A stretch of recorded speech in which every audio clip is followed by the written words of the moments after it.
All right, music fans, welcome back. It is Dave the Real Music Observer, observing real music in real time for real people just like you and just like me. 1974, Chicago, the band, releases an album, Chicago 7. You know, if you're following along until you get to Hot Streets, you're pretty much looking at numbers, folks. And they released a tune that year from that album called Happy Man. Now, I want to talk about this song because it's kind of a pivotal tune in Chicago's canon of fantastic music, especially during this time period. And number one, the song features absolutely no horns whatsoever. I remember, after Chicago 19 in the late 80s, Robert Lamb was all sort of upset that the horns were being reduced. And the other guys in the band in the documentary, they're like, we didn't know what to do with ourselves. So we picked up a guitar and we learned how to play guitar. And I'm just like, guys, you've been doing this before. You're just all of a sudden now in the documentary making it sound like the horns have been relegated to not being used at all, which wasn't the case on Chicago 19. If you go listen to it, you will hear some horns. I think you hear more on Chicago 21. But it's just funny how these guys forgot that on this track, Happy Man, which was very sparse but very rich, it had some great keyboards, had some nice subdued guitar work, and it had the great percussion work of late percussionist Brazilian Ladir do Oliveira. He was just an extremely great percussionist and really adds to that song. If you put some headphones on, you'll hear just all this ear candy coming in. And Ladir would be with Chicago for some years. Unfortunately, he left planet Earth last year. The band, I think, sent their condolences and was hoping, I guess, to maybe play music with him again one day, but that didn't work out. The significance of Happy Man, though, is it's a Cetera song. Composition, sang it, no horns. Okay? 1974. Terry Kath is still in the band. Later on, Kath would allegedly have a conversation with Robert Lamb about how, he's just getting sick of the business and so forth. And I believe that's all true, but I'm looking at it as a fan who saw what happened in the 1980s and said, yeah, this is creativity. This is Peter Cetera getting together with Foster, Bill Champlin coming in. This is the kind of music, by the way, that Cetera was already creating way back in 1974. And I hate to be sort of the bearer of obvious news, but Peter Cetera's output as a songwriter was beginning to dwarf other members in the band, including Robert Lamb and Jimmy Pankow. It's just the way it is, and Terry Kath as well. The record label seemed to like Cetera tunes, and the general public, obviously, if you look at If You Leave Me Now and Baby What a Big Surprise, and other Cetera tunes, whether Cetera composed the tune or sang it, they're really digging Peter.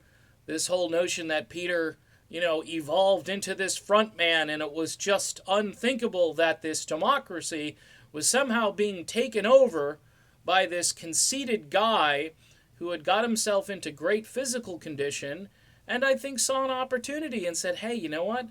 I can do this on my own if these guys don't want me, which was a huge mistake. It was just a giant mistake that these guys made. Sign your star quarterback again. Happy Man, to me, was an indication that not only could Cetera write, but this band could create songs that didn't have horns in them that were still excellent songs. And, you can like... By the way, Chicago has other tracks even earlier than that are, excursions into country rock or just jam type tunes without horns. The horns are important, and I'm not dismissing them because the horns define Chicago as a band, but it doesn't mean you got to have them on every track. And Again, go listen to Happy Man, and I think you'll be a happy man or a happy woman. The point of this video, though, is to illustrate how Cetera had gained a lot of confidence as a writer. And his music, I believe, was more important to Chicago right up until when he left than anyone else in the band. I think Bill Champlin, if allowed to be really the number 2 guy in the group, which he kind of was, and then he actually took center stage on 19 and 21 and so forth. But by then, that chemistry had gone, and all of the great organic music that Cetera had made right up until he left, I think, will stand as the best material the band ever created. I know people want to go back and do revisionism and then bust on Peter for breaking up the band and so forth, but, you know, in this case, he was the star guy. I mean, look how much Journey misses Steve Perry, okay? Just to have Steve Perry in Journey right now at 50, 60, 70% of what he was vocally speaking, these guys are just basically always saying, hey, anytime Perry wants to come back, he's welcome back. And now Perry has a solo album. Now, if I were Chicago, especially with the way their career has been going this last year with the vocalist, what do they call that? When you're in the chairs and you're running around. Musical chairs. Yeah, that works with music too, Dave. Took me a while. In any event, the vocalist musical chairs with Coffee gone and Jason Scheff gone, wouldn't it be an amazing thing if Chicago welcomed back Peter Cetera just for one last tour? I mean, just to cap it off. I know it's a divorce, and the reason it's a divorce is because these guys had too much pride. And they said, no, we're not paying him. We're not allowing him to be a front man. We don't want these great songs anymore.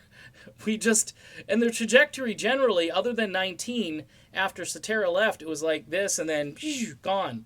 You know, and Cetera's career too obviously suffered a little bit because he wasn't in this band anymore. But he didn't care. He wanted to write his own great material. Imagine if he could have written that material with this great backing band and say, hey guys, on this track, how about we don't use horns? Maybe on the next song, you guys want to use horns, great. But on this one, you know, it seemed to work on a few of these big Cetera hits. And sometimes the horns were there. Along Comes a Woman. Great horn chart on that sucker. David Foster helps a lot too. All right, I know this was kind of a ramble, but I'm done.